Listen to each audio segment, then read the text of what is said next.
Hello and welcome to the last episode of Material Matters with Grant Gibson for 2024.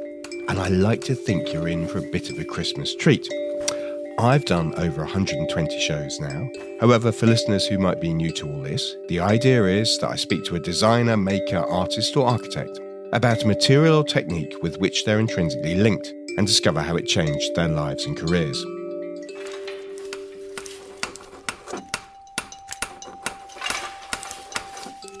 Today, I'm delighted to be talking to the one and only Zandra Rhodes.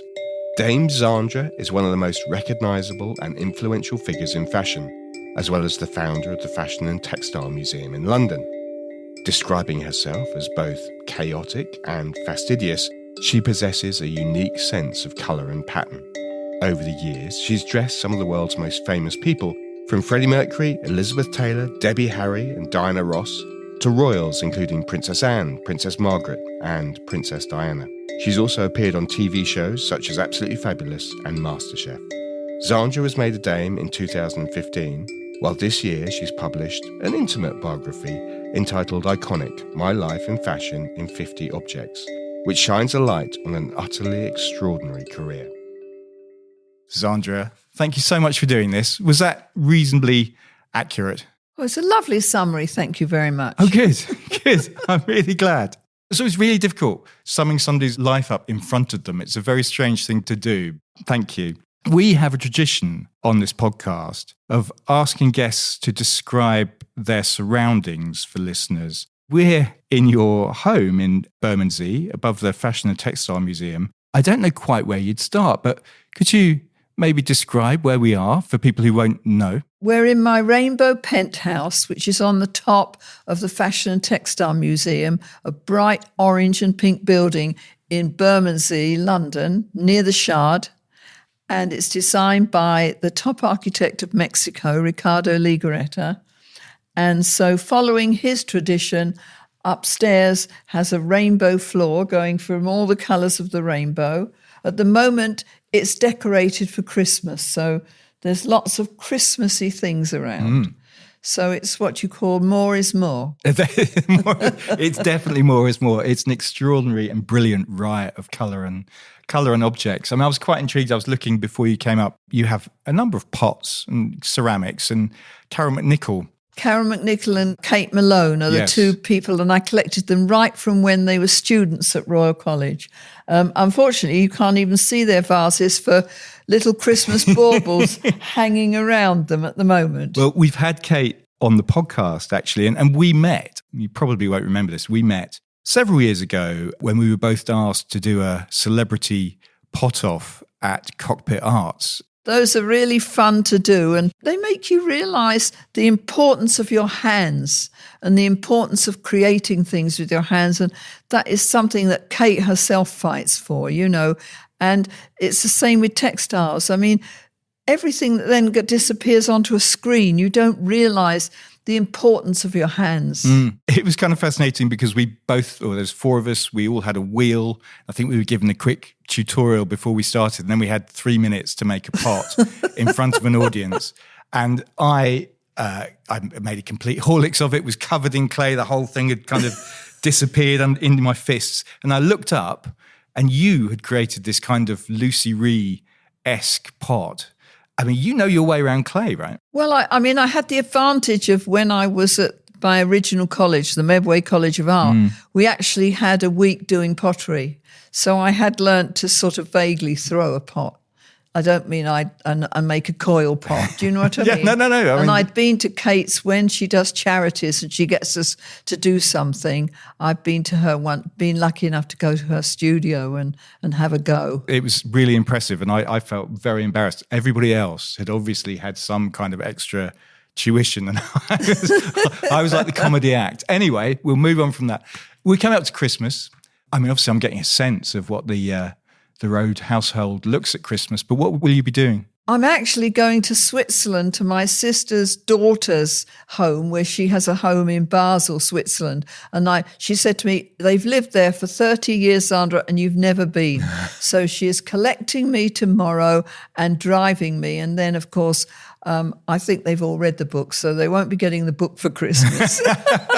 Well, I was going to ask about the book, and we'll talk about it in more detail in a minute, but there's I think a beautiful chapter devoted to your old friend, the late, and certainly for people of my generation, pretty great, Divine, who gave you a straw goat that you put under your tree, and actually the goat is, is here, right next to me at the moment. There. He got it in Sweden when he was doing appearances, and then he'd go out Christmas shopping. I mean, he used to run out of money at Christmas because he was always buying presents for everyone. Well, I'm wondering if you could tell us a little bit about Divine, because I think for a generation that's younger than mine, he's probably a figure they're less than aware of. Divine is really the wonderful, I don't like to call him a drag queen because that was really the image you see of him as a wonderful, blonde, fat, voluptuous lady. But really all the current drag artists are really based on the image that he built up. And that was really just his drag act. In the rest of the time, he was in wonderful little Chinese suits when he was staying with me and enjoying himself, not always dressed up in drag. Because he was a regular guest of yours over the years. Oh, he always came to stay with me when he came to London. And presumably you were a fan of the John Waters movies that made him famous fundamentally, Pink Flamingos. Oh, Pink Flamingos, yes. And I've in fact got my latest John Waters card standing there, which growls at you when you open it. Wow. And I mean, John's become a wonderful cult figure. And when Divine died, he said to me, "Consider me your friend." So I'm regularly in touch with him. Wow. And it's a great honour that I can pick up a phone and know that I can reach him. Yeah, yeah. I mean, there was a story in the book about buying a tree with Divine. Oh, well, when he came to stay with me, when I was living in Notting Hill Gate, and he came for Christmas, and I said, "Oh, well, I've got this tree." I pointed to a lovely plastic tree I had in the corner, and then I've got the plastic. He said, "Zandra, we can't have plastic." So I said, "Well, if you really do want real, we're going to have to drive to Covent Garden at 5 o'clock in the morning." And he was never up till, I presume, I don't know, I was always at work, so I suppose he got up about 10. So anyway, at 4:30 in the morning, there's a hooded Divine with a hot cup of tea saying, "Would you like to get up? I've got you a cup of tea." And off we drove in my ancient old Mini with a roof rack to go and get all the Christmas decorations. I love the idea of waking up and finding Divine in your living room. I just think it's a wonderful, wonderful thing. Should we talk a little bit about the book? That would be lovely. It was published earlier this year. It's entitled Iconic, My Life in Fashion in 50 Objects. The obvious question is, Zandra, why write it now? There was a sudden space in my life. I'd been doing lots of different things. I'd done a wonderful collection for Spain for a woman called Celia B. I'd done all sorts of different things. And then suddenly Ella, who'd been a protege of mine at first English Vogue and then at Harper's, said, "Zandra, have you considered, why don't you do a book? Shall we start on something?" So we talk every week for a whole day left alone and pick out objects and come up with where the object led you in my life. And I must say it's been deeply exciting. It was very difficult having my life dug into, which I think I'd covered over all the bits that I couldn't face.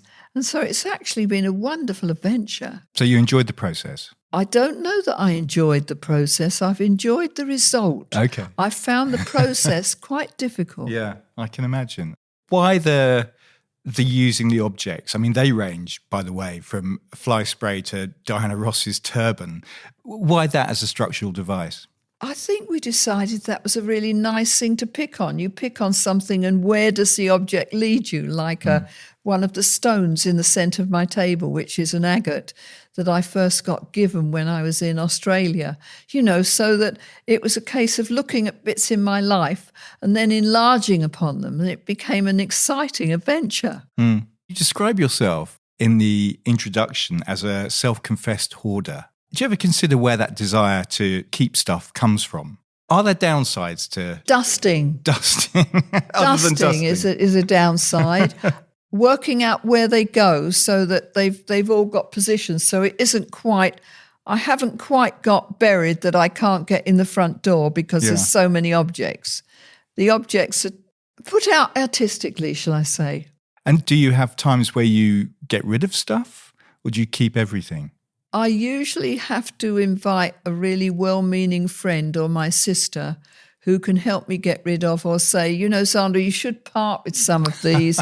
Shall we start working out where they're going? Yeah. You know, because I mean, my sister's got a most wonderful family, and really she wants to make sure they've got wonderful memories of me.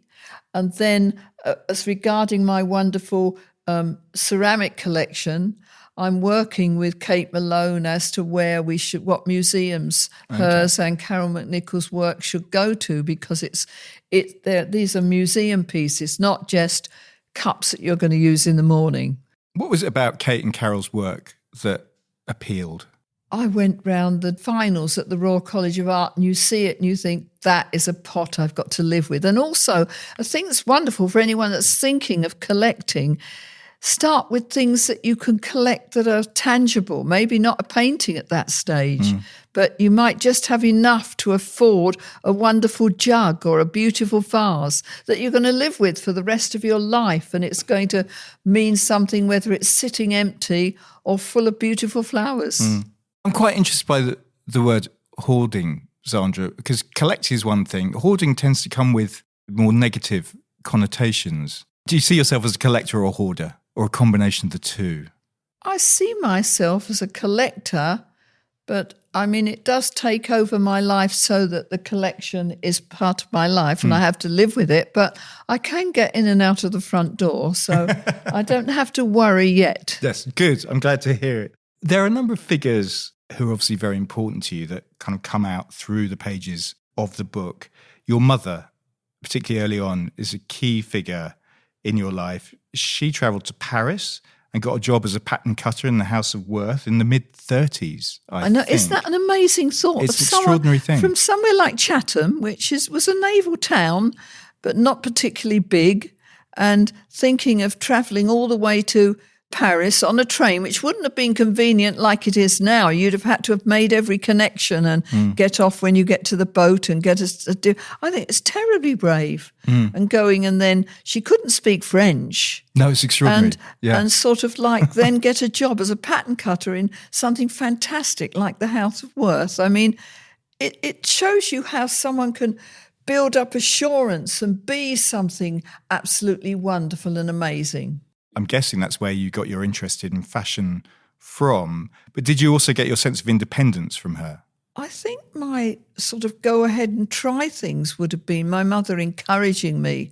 I mean, I always considered myself a very shy, sort of fairly ordinary sort of person. And it's something like you gradually build on your assets. And it's taken 84 years to build on all those assets and become the person that I am, even to do this book, Iconic, which different bits that I hadn't faced, like my father's background of where his mother had been murdered, and he was what you call a rough diamond. To anyone that's watched the programmes, he was exactly like Elf Garnett.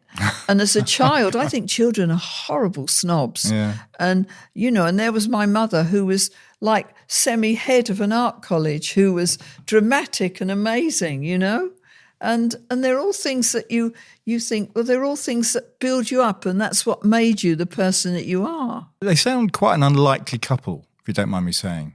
They were, but the point was that my father was very exotic, looked very handsome, and they'd met ballroom dancing, so they'd obviously sort of were attracted to each other. And then I think my father revealed his terrible secret, which in a town like Chatham was really a big thing. And my mother felt it was a secret that she then had to live with, and she then went on with the relationship. But it made her what she was too. Yeah. Was she quite tough? You talk in the book about feeling guilty when you'd lost your virginity at art school and felt guilty coming home. She was one of those people that ruled by not ruling. She'd say, I can trust you completely. If you can't do something in front of me, you know it's wrong. You know what I mean? It wasn't ever be home and we don't trust you. I was trusted. And that means you're given almost the key that you can't then do anything wrong to. Yeah. What comes out of the early pages is that you didn't have the same relationship with your father as you did with your mother. That was the point. I didn't have a relationship where I could really have a conversation. Yeah. And, you know, I think he was just held back by the whole thing, you know? Yeah. I know you made your first dresses for your doll at the age of, 10 years old, I think. Probably 10 or something, yes. And at 16, you were wanting to be a children's book illustrator. So when did you become interested in textile design? Was there a eureka moment? The eureka moment came when I was at the Medway College of Art in my second year and decided to study textiles. And I was being taught by this amazing, very exotic textile teacher who said, look, she'd already sold designs to Heels and everything, and sort of said, if you work and do what I say, I'll get you into the Royal College, which was God at that time. And that's what happened from there. So we were just her puppets doing whatever she said and creating work and things like that. And you write about going to a textile factory in Manchester and that being an important moment in your formative years. Oh, that was amazing that she decided to send us up to the north of England, where I'd never been to the north of England, and go there in a train and stay in a hostel, and it was dark and freezing cold, and it looked exactly like the dark satanic mills. And it was pouring with rain, and we'd go and see these factories, and it was like mind-boggling, to be in an industry that we could be involved with. It was so exciting. And drawing is very important, has always been very important to you. I used to go out drawing on my bicycle to farms in Kent, and drawing the cathedral and in Rochester and all sorts of things like that. I just took my sketchbook and was drawing from when I was even at ordinary school, sort of at the age of 15, 16. And you still draw to this day, presumably? I'm taking my sketchbook with me to Switzerland with my sister. She'll expect me to do full pages of drawings. It's interesting because I suppose, and I've had this conversation with a number of people over the years on this podcast, but the cliche would be that somebody with your skills would have hated school and only found solace in the art room. But in your case, it doesn't seem to be true. You're a hard worker. You enjoyed school. I liked school. I was very boring. I liked the front row where I could hear. I didn't want to be at the back where people might be playing around. I mean, I wanted to learn. And I wanted to be... the only thing I never, ever succeeded in was maths. I never could follow half of those things of what they were doing. Yeah, I know that feeling. But I mean, all the rest of the classes, I enjoyed learning about the different things and poetry and learning poetry by heart, which they don't do nowadays either. Yeah. But you always had a streak of individuality, it seems. I think so.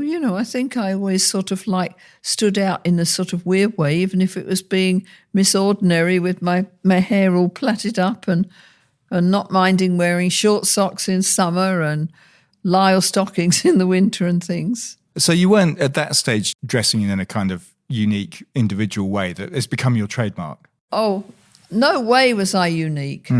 I mean, only in that probably I'd be told off for shouting or all sorts of non-ladylike things, but I didn't feel particularly unique. I was just a boring, hard-working student that enjoyed school and enjoyed learning about what we were doing and drawing maps, in geography and the history book of where different things went and colouring in the blue around the edges. They were all fun to do. Yeah. And were you always going to go to the Royal College of Art? Well, my teacher, Barbara Brown, had said, if you work hard, I'll get you to the Royal College of Art. So really, it was first to pass the National Diploma of Design and then at the same time put a folio together to get into the Royal College of Art. And was it obvious which course you'd do when you were there? It was definite that I was working towards printed textiles. Right. And there were two of us, and the other one, David Green, went to Australia and I believe became head of department in one of the art colleges. It seems to me that you'd been studying at Medway, as you talked about, and not being that different, but the Royal College of Art, the way it is described in the book, came as a bit of a culture shock initially. Somebody told you that they didn't give a fuck what you were working on, for example. Someone who actually said fuck. I mean, it was just amazing. I was really stuck on what I was doing, and I came from a very friendly little art college, and I said to Julie next to me, I said, I don't know what I'm supposed to do with this design next. What do you think? She said, I don't care a fuck. And I mean, I felt like the size of an ant that had been crushed on the floor.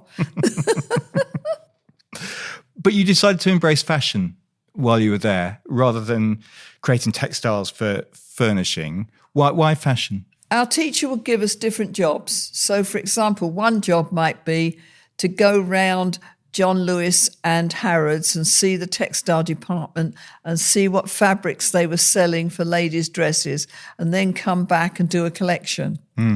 So that was then I thought, oh, well, my mother was being in the dressmaking business.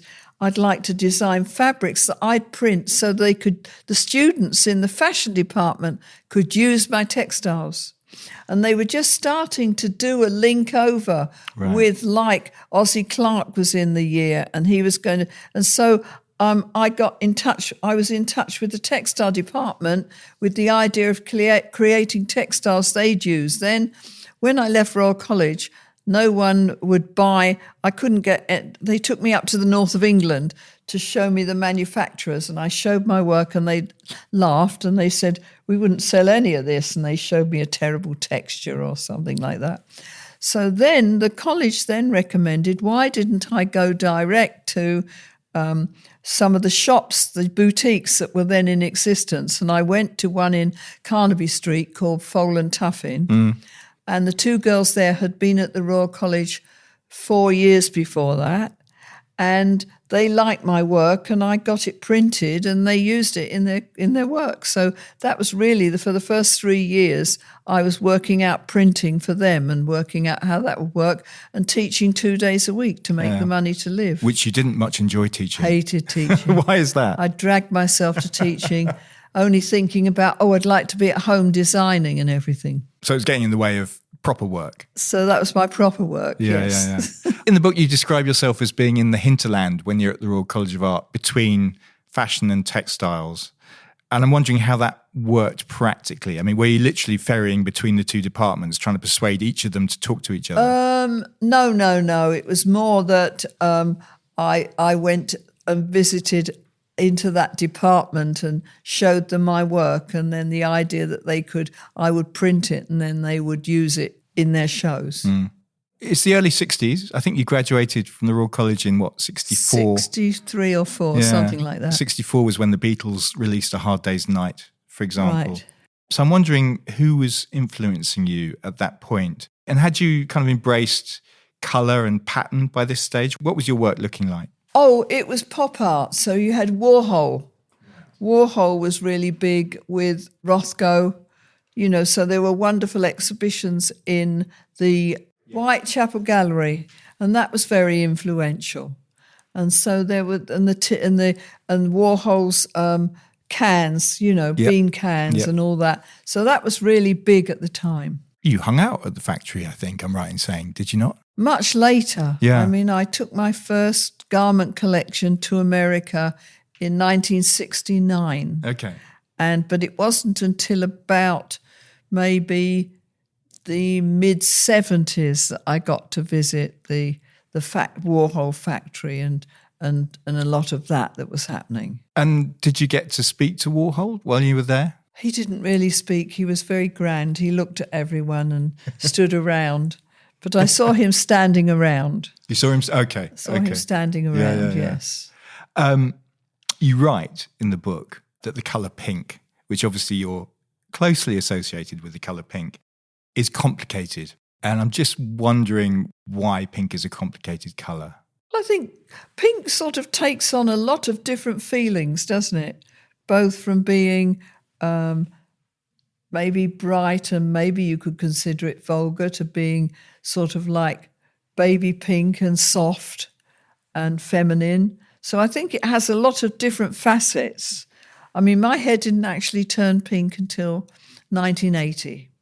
Right, yes. When I took a visit to China in 1979, when it had only just opened up and everyone was in navy blue and army uniform, and there wasn't a dash of pink anywhere. And then I came back and did a collection in red and green and said, red China, and dyed my hair pink. It had been green before, but green was so, it was made my hair look like old straw. It might have been all right on day one, but the sun faded it. Then when you washed it, it deteriorated. So it didn't stay an interesting, fabulous colour. Whereas pink's easy to maintain, no maintenance. So that was perfect for me. And it's been pink ever since. And it's been pink ever since. I love the notion that runs through your career of print leading the garment. I mean, you write about it quite a lot in the book.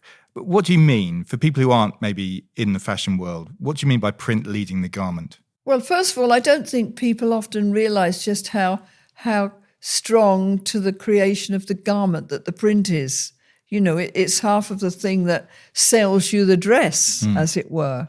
But in fact, what started to happen was from 1969 onwards, when I was actually physically not only producing the prints, but the dresses that went with them, I allowed the print to guide the shape of the garments. So if it was a big circle, I'd probably cut the sleeves out to be a big circle.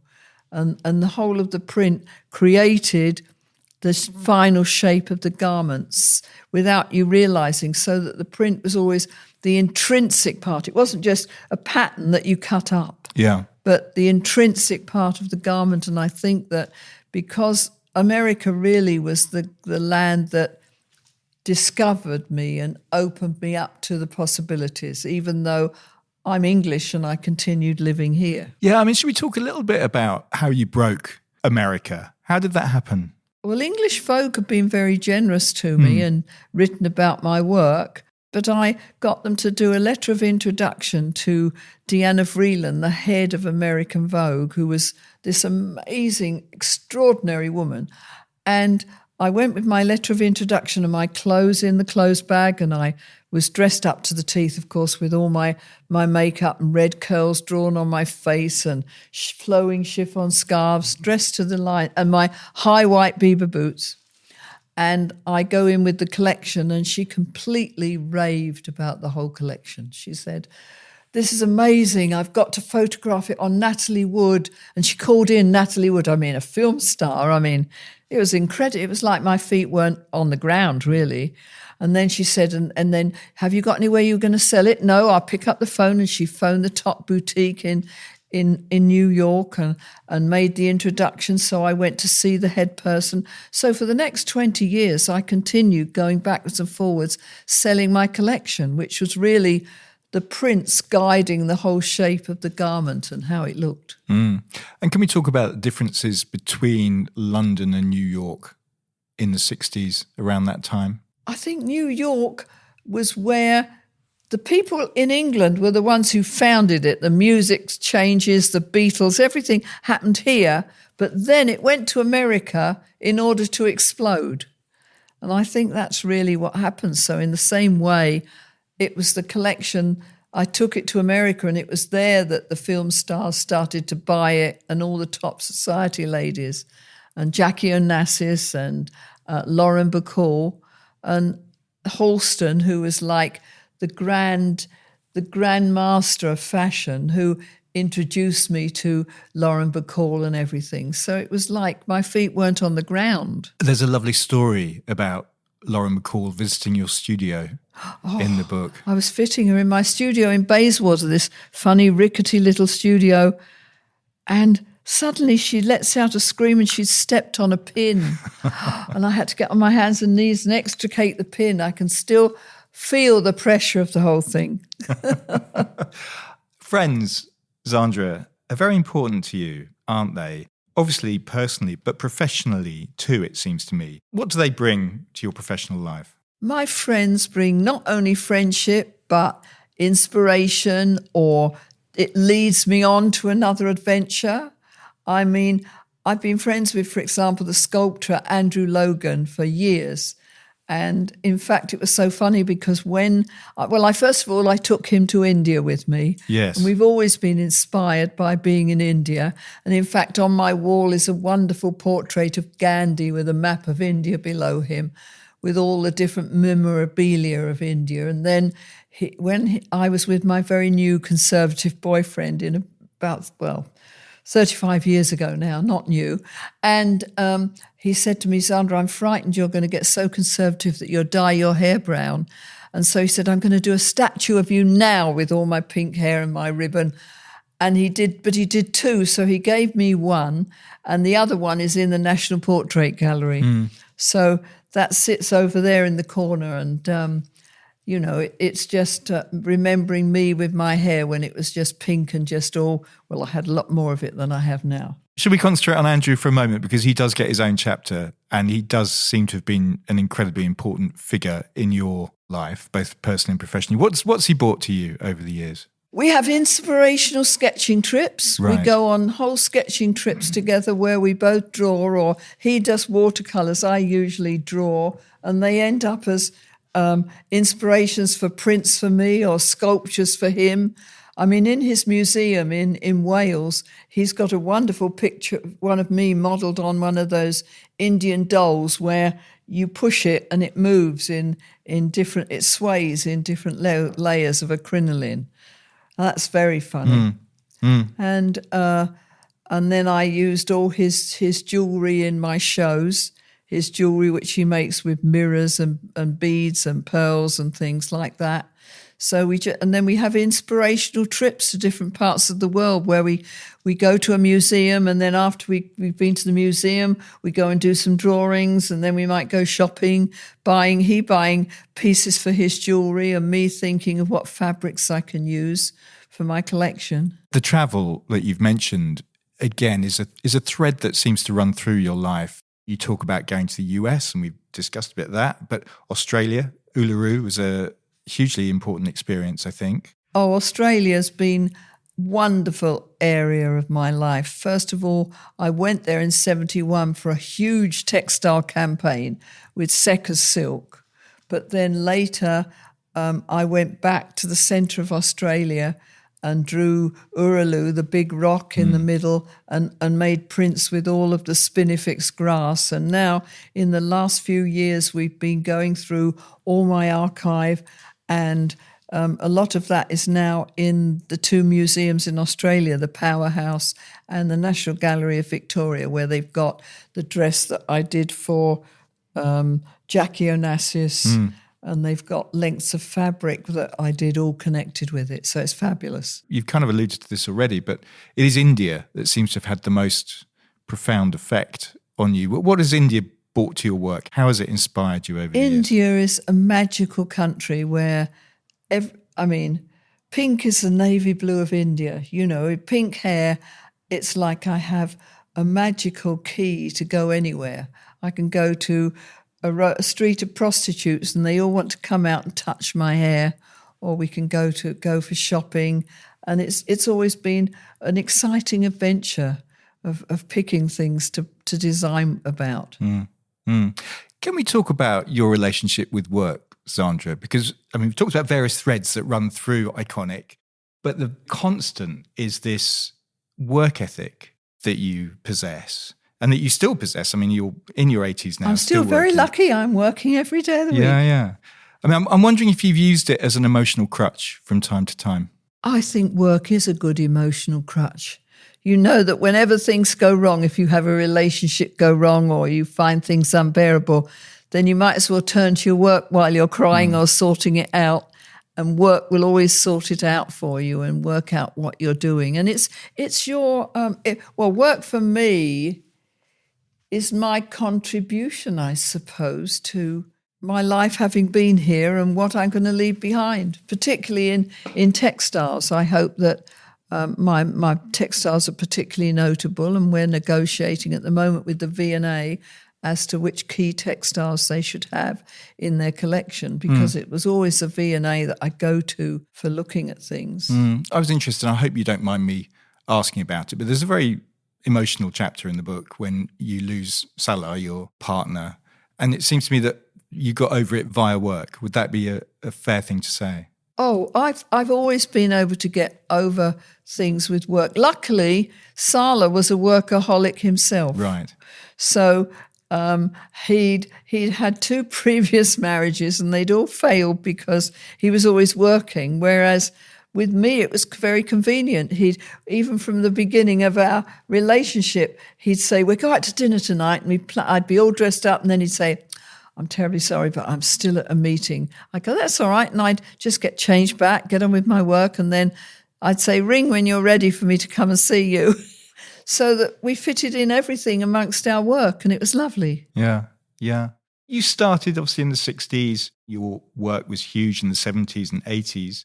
Things got tougher, I think it's safe to say, in the 90s as fashion changed, and you talk about grunge.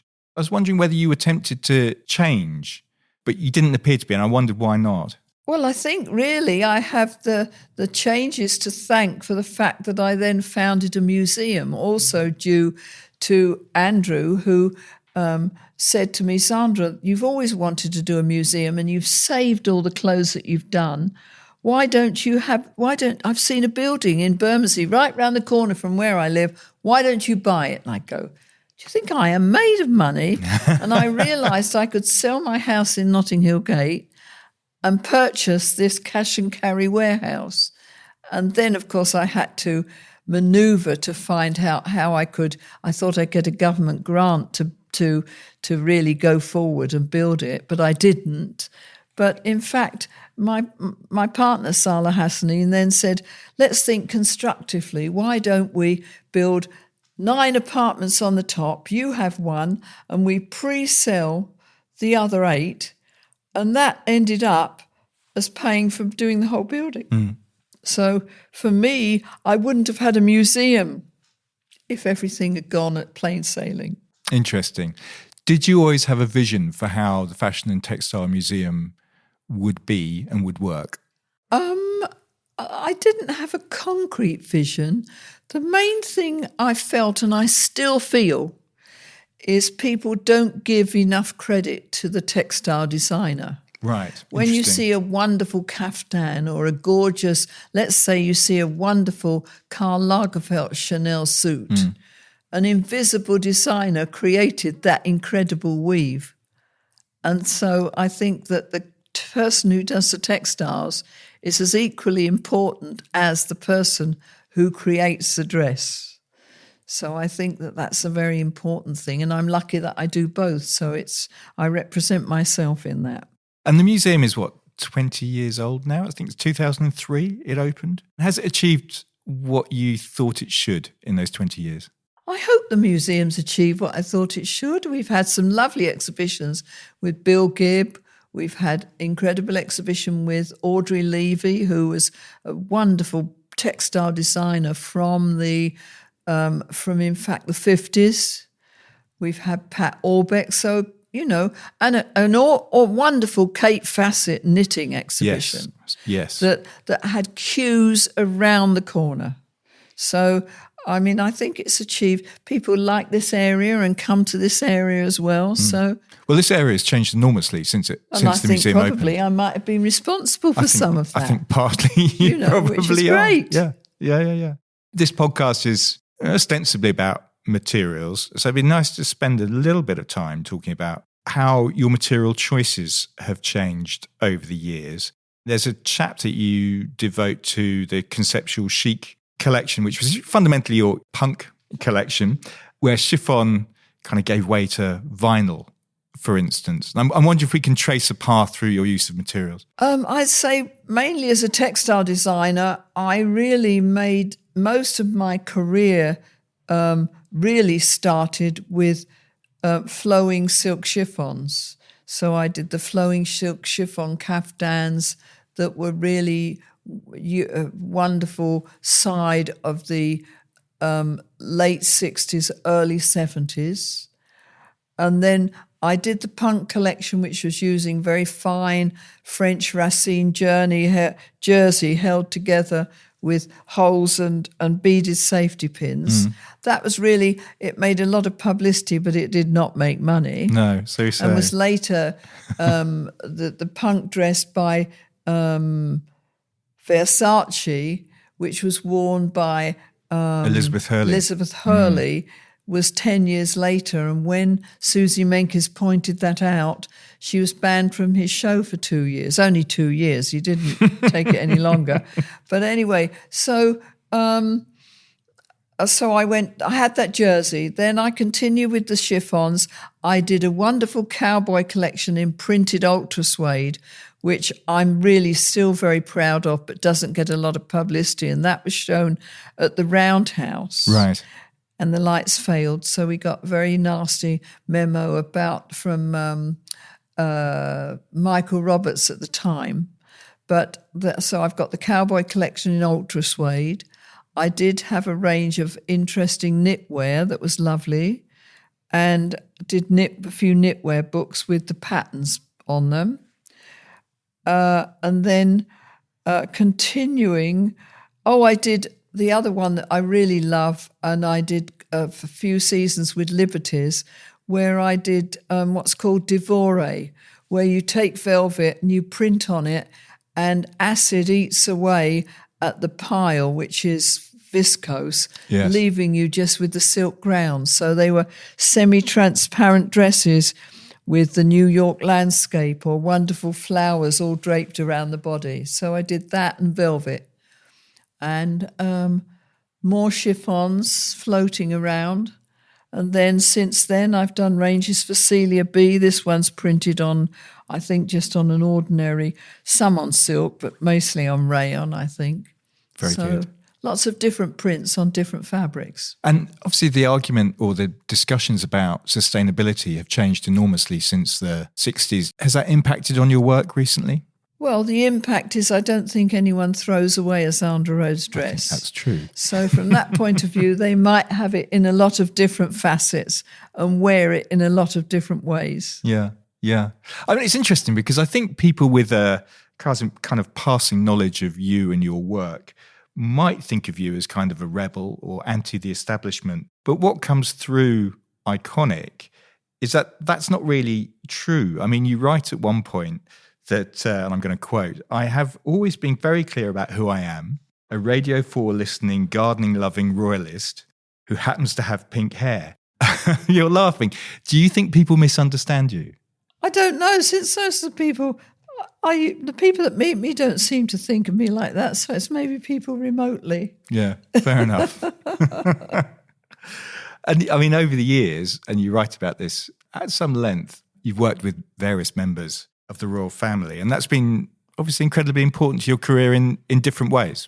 Well, it was wonderful to do dresses for Princess Diana, Princess Margaret, and I did the engagement dress for Princess Anne. So they're all part of my royal encounters. So I'm very proud of having done those dresses. So it's been wonderful to do that. I mean, one of the other things I was intrigued by is your work is often associated with music. You've worked with Freddie Mercury and Queen early in their career. How did that come about, actually? Oh, that was when I was still in my funny little studio in Bayswater, and I get a phone call in the morning from, it must have been Brian, whom I said, well, you have to come in the evening, because I didn't have a changing room. It was just an open room with a cutting table and the machinists in the corner and a rail. And they came round, and they came in the evening. But when I put the phone down, I said to the girls, what do they play? Because in my workroom, they said, oh, it's this music that's on at the moment. It's a hit song. But it was before Barcelona or all of the... Right, okay. This was it, before all of that. So it was very exciting. And they came round in the evening, and then I picked a pleated top off of a rail and said to Freddie, put it on and look in front of the mirror and see how you feel in it. And that was really the one that they always remember him in. And what was Freddie like to work with? Very quiet. It was really, I sort of like took the measurements, put that on him, and that's what he had. It's interesting because we've already mentioned the punk collection. David Bowie's name crops up quite a bit in your book, although you seem to be like ships in the night that seem to miss each other. I'd love to have dressed David Bowie, but I didn't dress him. Yeah. And you're the second guest in a row who spent time in Studio 54. Tell us a bit about Studio 54. Well, it was really this. I mean, I was. I had as a boyfriend a really mad nightclub person, so we'd go out, and it was a totally different adventure for me because I sort of just went out and there were all these people and all these famous people around all saying hello, hello, and probably all on some sort of drugs. And then I'd have to rush off. Probably latest midnight, I turn into a wallflower and leave them all at it. Well, you fall asleep on quite a regular basis, I it used seems. to fall asleep because I didn't have enough sleep. I have enough sleep now. I never fall asleep. But I don't also stay out in all night. Fair enough. And you worked for operas. And what I'm getting to my point in a minute. And you worked for operas. But I'm quite intrigued. You're not really a music fan, it seems. When I've been introduced to the different things, I love it. When I actually go and experience the whole thing, but I'm not always the one that pulls it together till it all crops up. You know, with opera, I met the head of the opera in San Diego and he said, have you ever designed for an opera? And I said, that'd be fabulous. And he said, well, would you like to have a go? You know, and he set the whole thing up and then I'd have to listen to the music because I'd never heard half of the music. But I enjoyed it when I did listen. But I have to get round to it. Do you think that gives you a different perspective when you're designing for an opera, if you're not imbued with the knowledge of the music itself? Well, what I'd do once I get asked to do it is I'd listen to that opera, then I'd read the story, and then I'd probably see some videos of what other people have done, and then decide how I could add to the experience. Interesting. Zandra, we're coming to the end of our time. Thank you very, very much for... Zipped by. I know. I know. I mean, I'm interested in what's next for you. I hope you don't mind me asking about this, but you mentioned in the book that you were diagnosed with cancer in 2020. And I think I'm right in saying you were given 6 months to live, but you've been in remission. Well, I was given 6 months to live. What I didn't understand was why it didn't upset me. It was lucky it was in COVID, so I said, well, don't tell anyone or I won't have any work. And then we formed the Zandra Rhodes Foundation and we formed what was going to happen to the future of my work and that this rainbow space that you're in now will be the foundation and the person running it will be in the floor below, Piers Atkinson. And it really helped me put all my plans into operation for what I should do. And so it made me very, very constructive and try and make sure I found out what I actually had stored and what I actually owned. And then they gave me, I had injection. Well, I mean, I went for the meeting with my doctor and my family, and then my own doctor said, there's one question you haven't asked. And I said, what's that? And he said, well, you might lose your hair. So I said, I'd wear a wig. I've got plenty of wigs. I've used them in all my shows. So I'd be all right. And obviously, I mean, you think about your legacy. How would you, I mean, this sounds slightly morbid, but how would you like to be remembered, I wonder? I'd like to be remembered for my contribution to the world of textiles, following in the footsteps of people like Sonia Delaunay, probably Audrey Levy. So I'm a British designer making a contribution to the world of pattern that's been a very important part to both pattern and fashion. And I'd like that to go down in history with my name. So you have the foundation, and then what is next for you? Really making sure that the foundation has good footing, keeping working, seeing my friends and doing some more projects. Can't wait. Very good. Very good. Well, that's a lovely way to end. Zandra, thank you so much and Merry Christmas. Thank you for having me. Iconic My Life in Fashion in 50 Objects by Zandra Rhodes is out now, and it's a fascinating read. As ever, to find other podcasts that I've done and to sign up to our newsletter, go to materialmatters.design. And there are images relating to the interviews on our Instagram page, which is also materialmatters.design. Oh, and it would make me incredibly happy if you went to my Patreon page and made a pledge at patreon.com/materialmatters. For as little as £2.50 a month, you can receive invites to various Material Matters events, as well as getting access to each episode before it's published to the wider world. Material Matters is a completely independent concern, and any help you can offer would be hugely appreciated. Ultimately, you'll be helping to take the message of the importance of materials, skill, craft, and design to a whole new audience. So that's it for another year. Thank you to all my guests for taking part, to Sam for all his work on the sound, and to my business partner William for his help in producing the podcast and on our fair. A special thank you goes to all those people that support the show on Patreon. It is hugely appreciated. And finally, thank you very, very much for listening. Have a Merry Christmas and a Happy New Year, and I will see you in 2025.